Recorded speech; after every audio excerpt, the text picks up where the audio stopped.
Bendiciones. ¿Cómo está mi gente?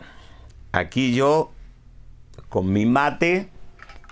Algunos se preguntarán, ¿qué es el mate? Lo he explicado varias veces. Pero para los que se están conectando recién, su apóstol Lucas vivió en Argentina por 10 años y ahí aprendí a tomar mate.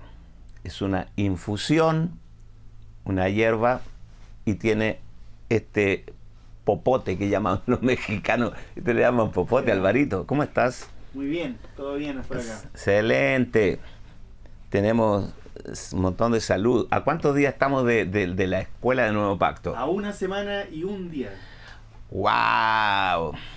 A una semana y un día. La gente que viene del extranjero ya está arreglando las maletas, arreglando todo, y acá, desde acá, hemos armado un grupo de intercesores de 300, los 300 de Gedeón, 300 intercesores para orar por vuestro viaje, por las finanzas, para que las fronteras estén abiertas, que no les hagan líos en las aduanas, que todo sea expedito para que podamos vernos acá. Ya tenemos más de 1000 personas. Eso va a estar tremendo, tremendo. Y hoy, estos días voy a grabar también algunas conversaciones relacionadas con la Escuela de Nuevo Pacto, con el pastor Fabián Liendo, con el pastor Bernardo Estamateas también, y también con el apóstol Gustavo Lara. Así que ustedes ahí van a ver después las publicaciones, las conversaciones que están relacionadas con lo que vamos a tratar en la Escuela de Nuevo Pacto.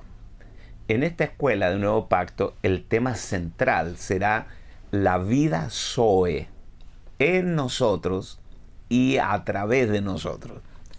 Tremendo. ¡Wow! Bueno, estamos recibiendo muchos saludos, los saludamos a todos. Hoy lunes 22 de mayo del 2023. Como dijo Alvarito Jr., a una semana y un día. Se complica porque podía decir solamente a 8 días, pero no tiene que ser a 8 días. 8 días. 8 días es el día, el 8 es el día de la resurrección. Tiene que ver con vida nueva, porque el día 8 es el primer día de la semana nueva. Interesante. Por eso que 8 personas se salvaron en el arca. Y con esos 8 Dios repobló el mundo. Amados, hoy vamos a ver una clase que va a completar la del viernes pasado, y que hablé acerca de la palabra, que el propósito de Dios de traer a Israel a los pies del Sinaí y entregarles la ley no era complicarles la vida, sino que la ley era el ayo, el empleado para traernos a Cristo. Y que la ley es una autobiografía de Dios, la ley es una fotografía de Dios, porque por causa de la ley sabemos qué es lo que a Dios le agrada y qué es lo que le desagrada. Y dijimos que ningún hombre está en condiciones de cumplir la ley de Dios, porque la ley de Dios es la ley de Dios para un Dios. Solo Dios puede cumplir la ley de Dios. Nosotros no somos dioses. Por tanto, es importante que la ley era una notificación. Dios notificando al hombre de su completa ineptitud, de su completa incapacidad.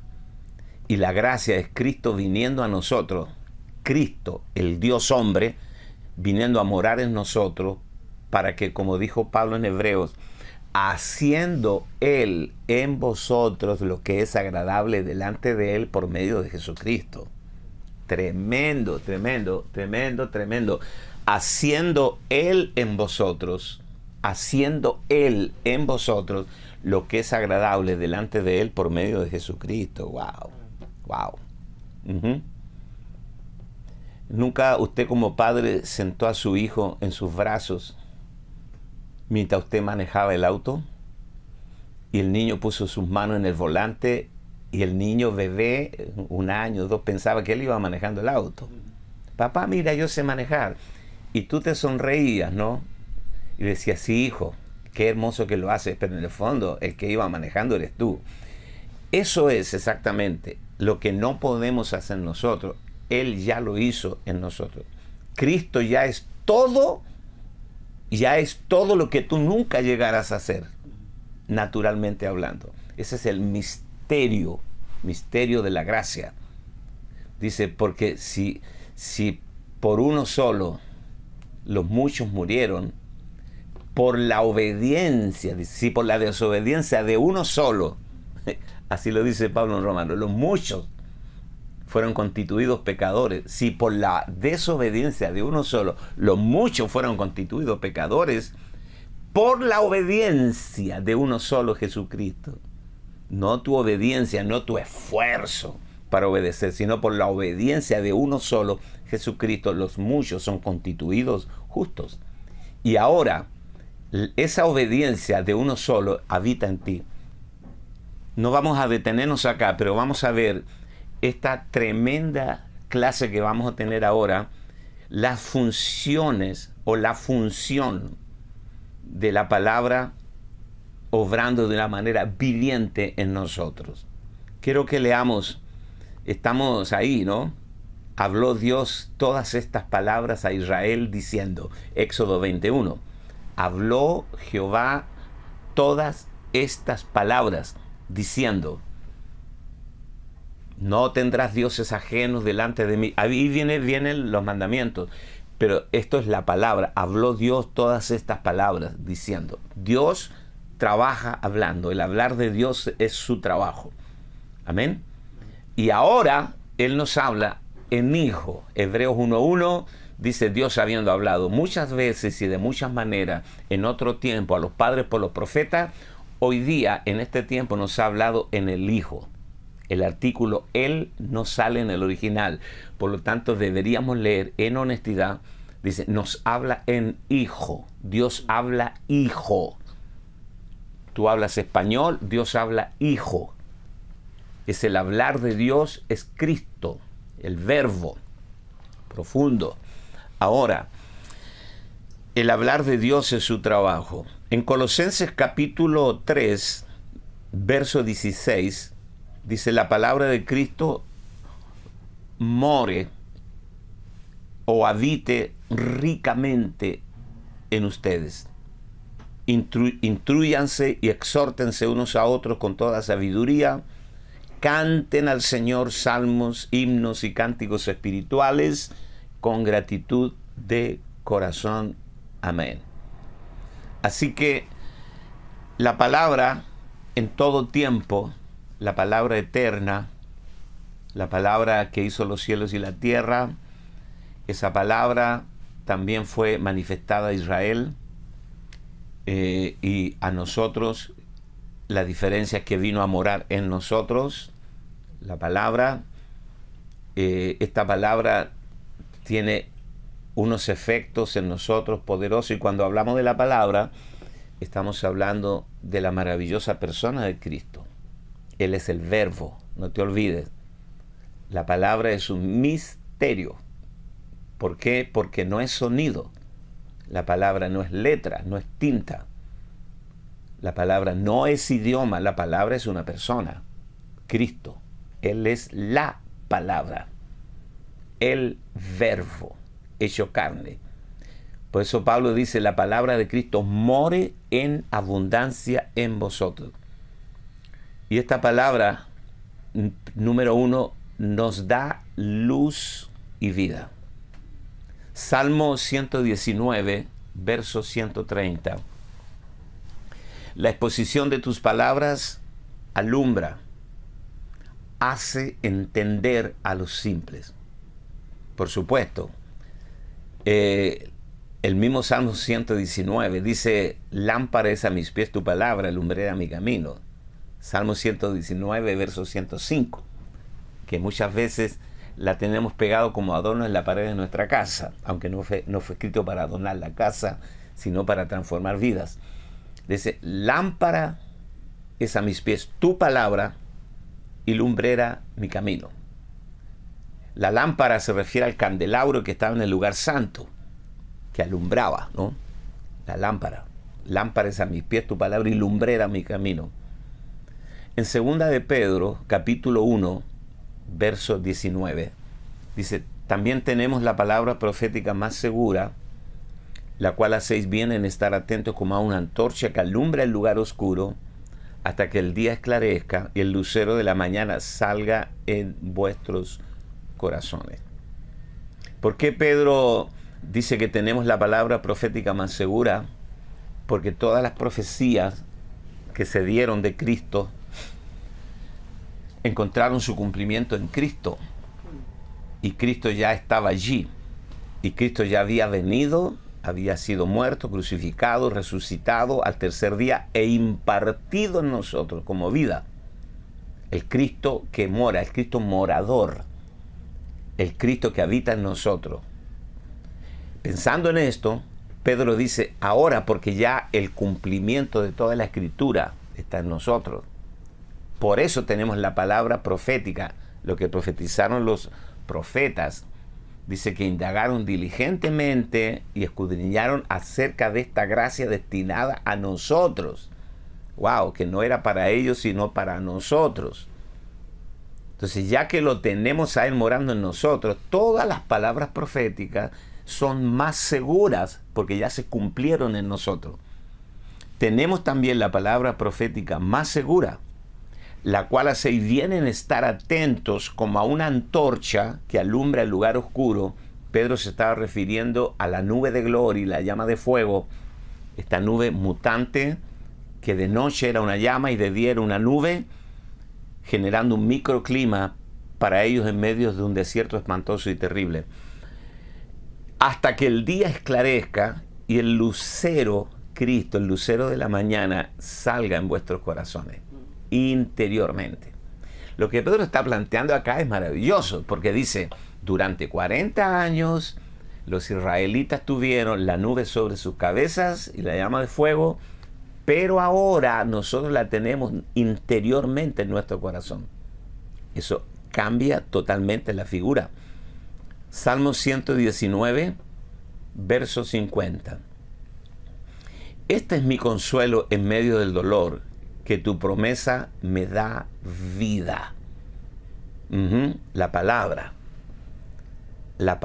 el davar de Dios. Ese es el término hebreo, davar, que sería como un sinónimo de rema, el davar de Dios. ¿Qué significa el davar de Dios? Significa que cuando Dios dice algo, es como que la cosa ya existe.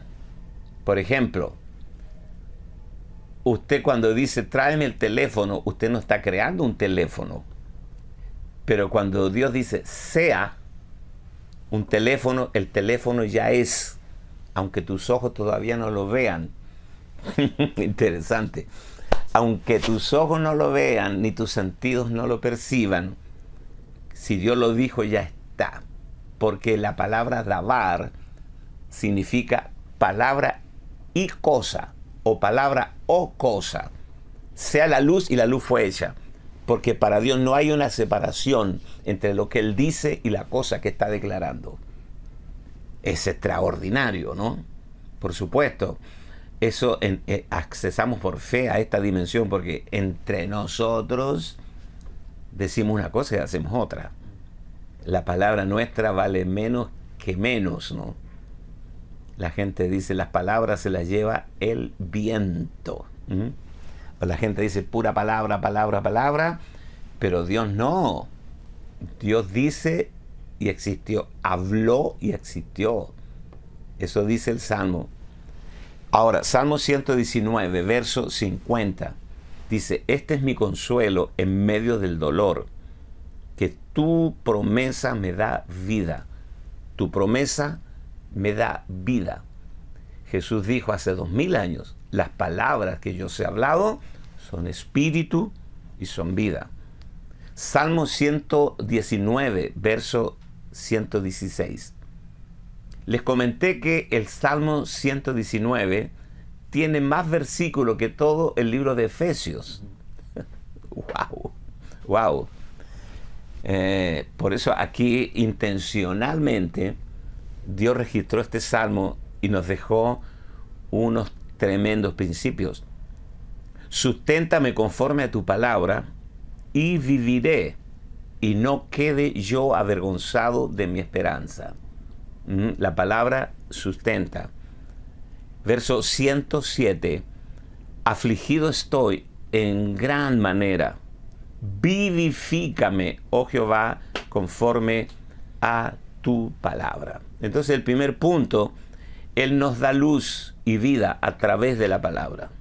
Yo soy el camino, la verdad y la vida. Número 2, esta palabra restaura el alma y regocija el corazón.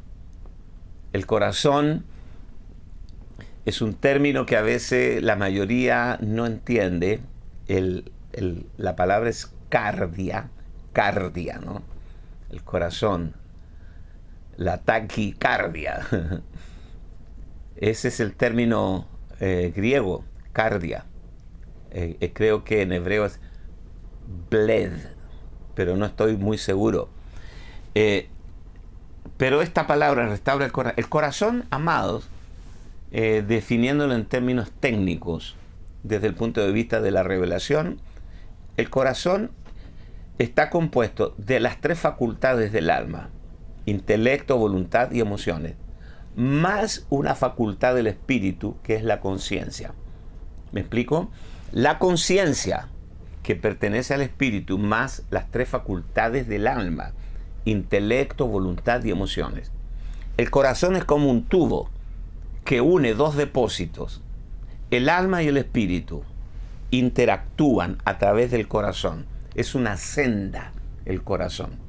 Por eso a veces la Escritura usa indistintamente alma o corazón. Pero el corazón es más preciso, más acotado, porque tiene los 3 componentes del alma: intelecto, voluntad y emociones, más un componente del espíritu, que es la conciencia. Entonces, la palabra restaura el alma y regocija el corazón. Salmo 119, versos 7 y 8 dice: las enseñanzas del Señor son perfectas, reavivan el alma, los decretos del Señor son confiables, hacen sabio al sencillo, los mandamientos del Señor son rectos, traen alegría al corazón, los mandamientos del Señor son claros, dan buena percepción para vivir. Ya con ese combo estamos completos, ¿no? Salmo 30, verso 11. Tú cambiaste mi duelo en alegre danza y me quitaste la ropa del luto y me vestiste de alegría. Esto hace la palabra viviente en nosotros. Número 3, la palabra viviente nos trae salvación. Wow, la palabra salvación es muy amplia. Es la palabra souso. Es la palabra que usa Pablo en Romanos.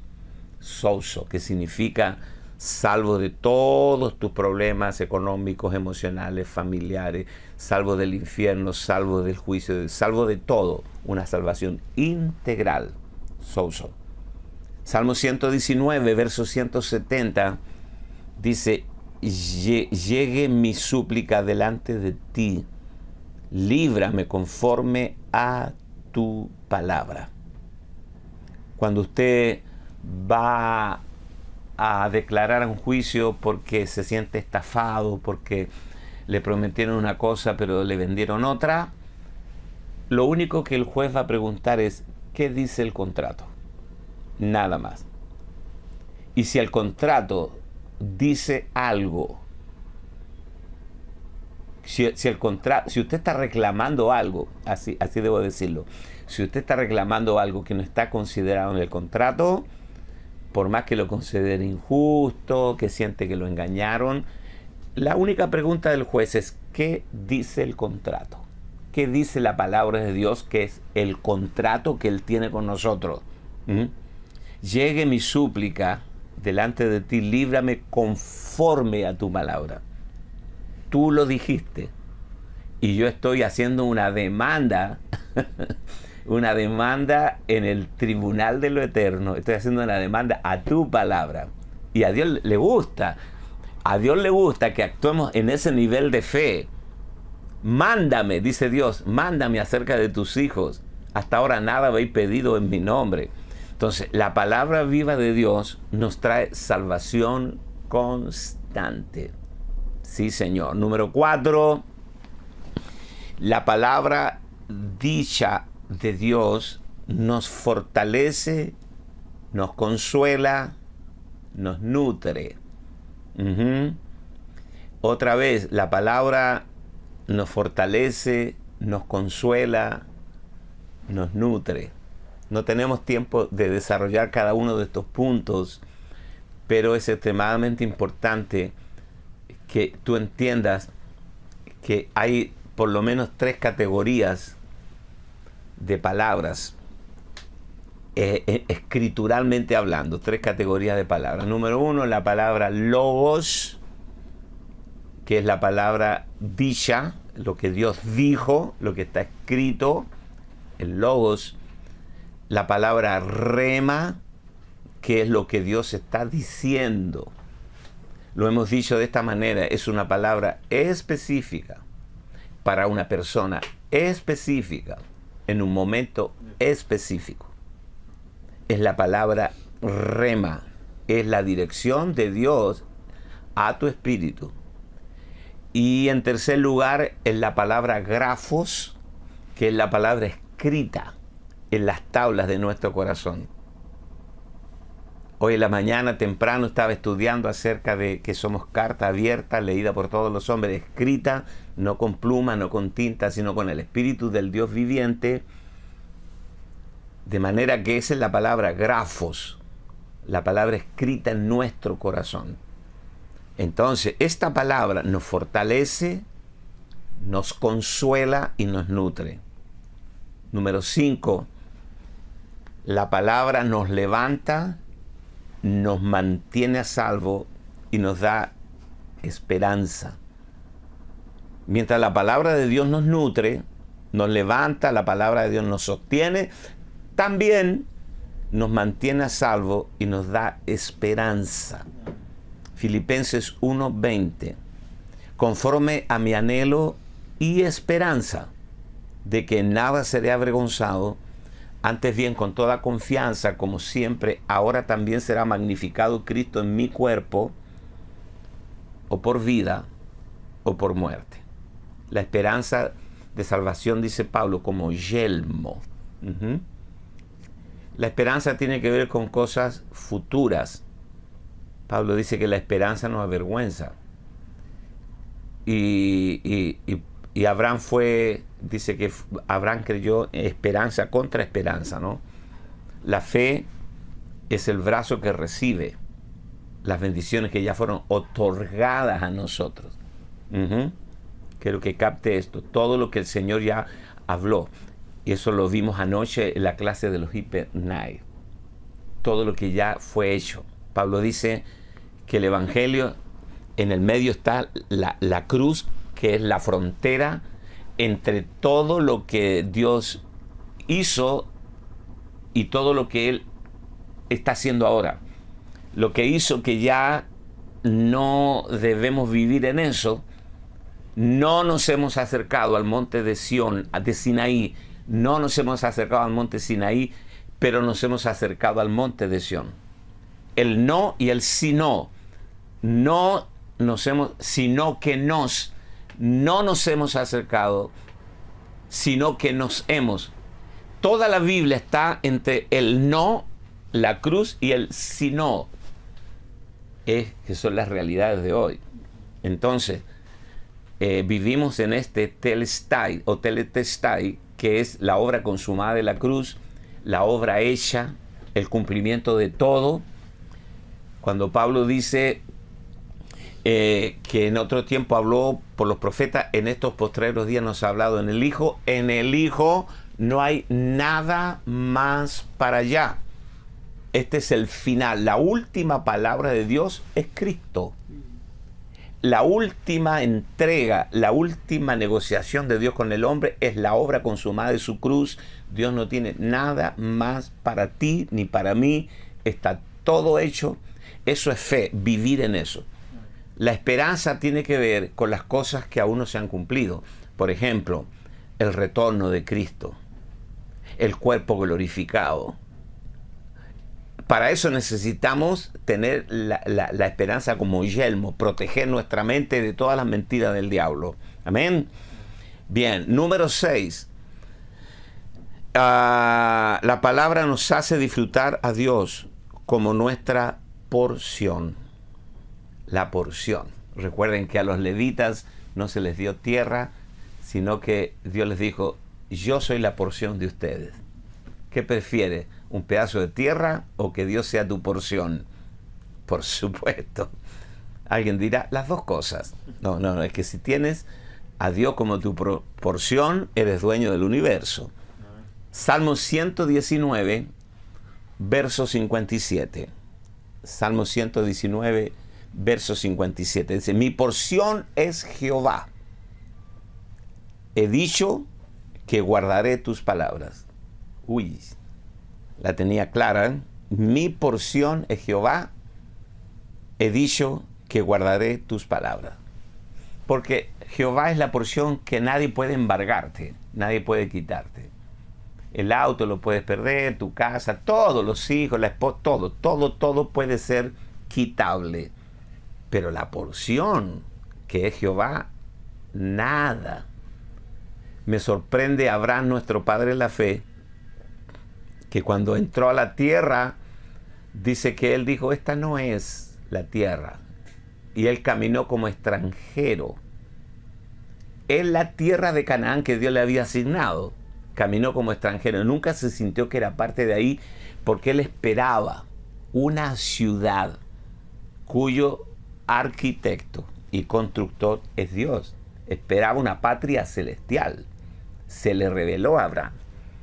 Así que en este país llamado Chile, que se ha vuelto el atractivo de mucha gente, de muchos inmigrantes, acá no solo los venezolanos, ni los colombianos, ni los haitianos son extranjeros. Acá todos somos extranjeros, señores. Nosotros, los que nacimos en esta tierra, también somos extranjeros, porque nuestra patria es celestial. Amén. Número 7. La palabra nos hace disfrutar la presencia de Dios. Esta presencia intrínseca, no ambiental. La presencia ambiental era la presencia que experimentaban los santos del antiguo pacto. Pero la presencia intrínseca en nosotros es la que experimentamos en Cristo en el nuevo pacto. ¿Te das cuenta? Hay una diferencia enorme. Y yo lamento que todavía hay gente que sigue cantando derrama tu poder, derrama tu gracia, porque no hay nada cayendo del cielo.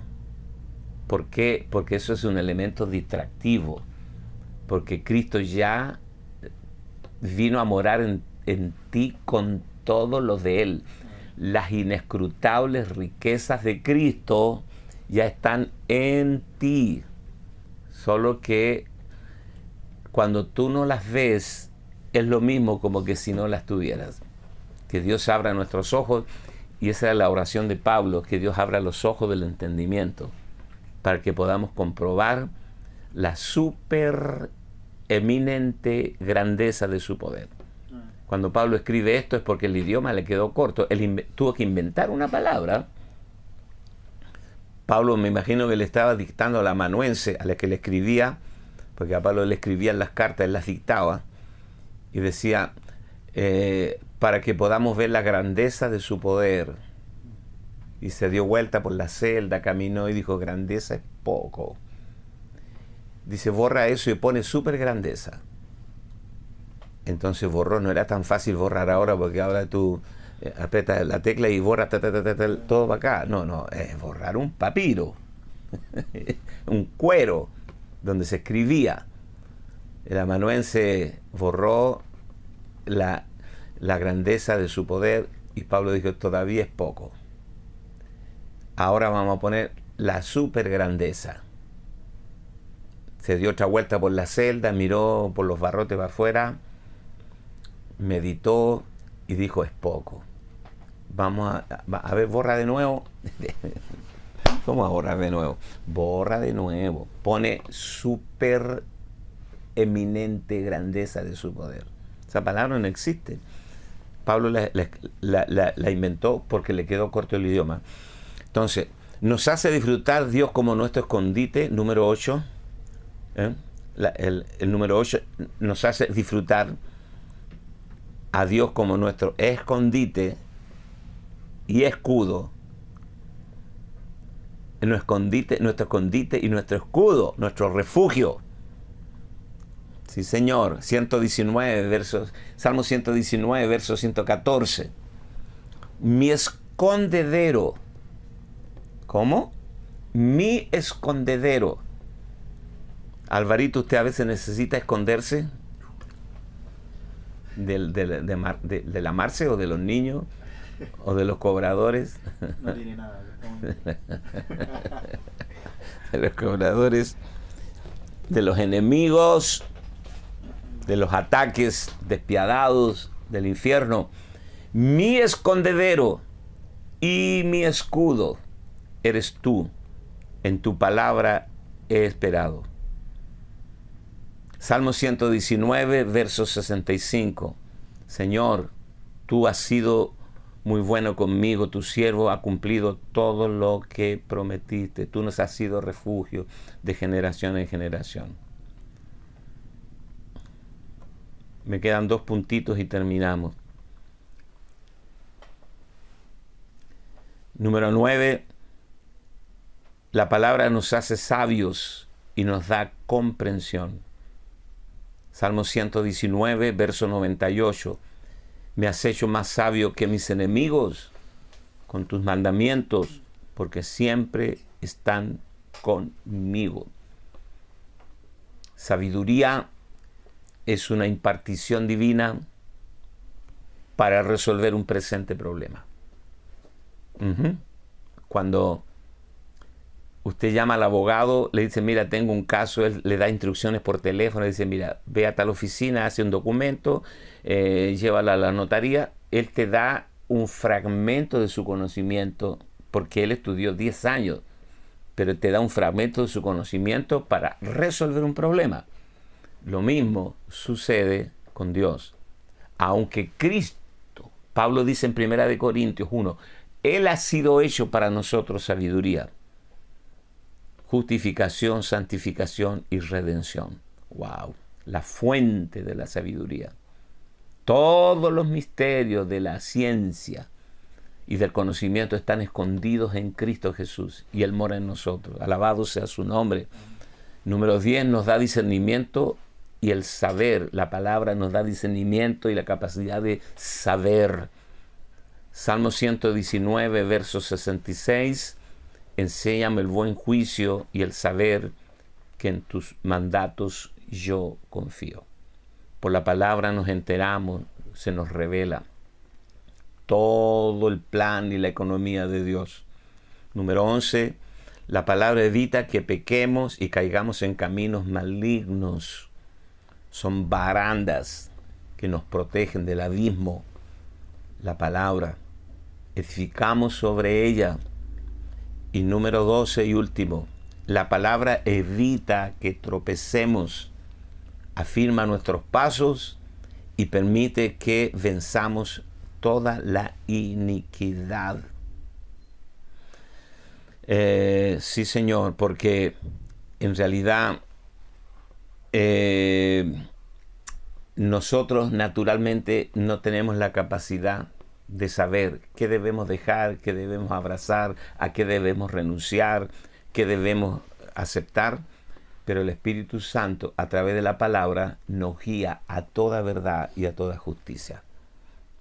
Imagínate todos los beneficios que tenemos en escudriñar la palabra de Dios. La palabra es eterna. Amados, quiero que entienda que la palabra escrita comienza en Génesis y termina en Apocalipsis.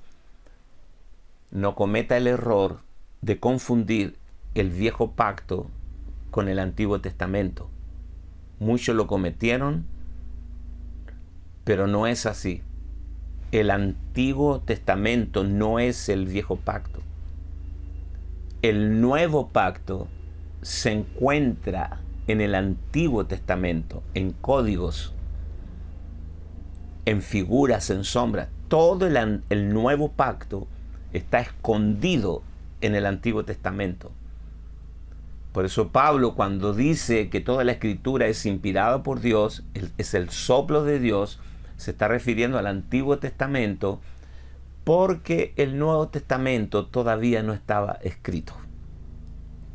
El Antiguo Testamento, desde Génesis a Malaquías, era la Biblia de Jesús, la Biblia de Pedro, la Biblia de Pablo, la Biblia de Timoteo. Amados, tenemos un gran reto: escudriñar las sombras, las figuras y los tipos, para entender por qué Dios nos está hablando cosas tan sublimes en el Nuevo Testamento. El Antiguo Testamento usa un lenguaje pictórico, ilustrativo, de figuras. El Nuevo Testamento, escrito en griego, es un lenguaje técnico que habla de los detalles. Es una descripción detallada, práctica, pragmática, de lo que se nos escribió en el Antiguo Testamento en sombras, figuras y tipos. Les mando un abrazo a todos.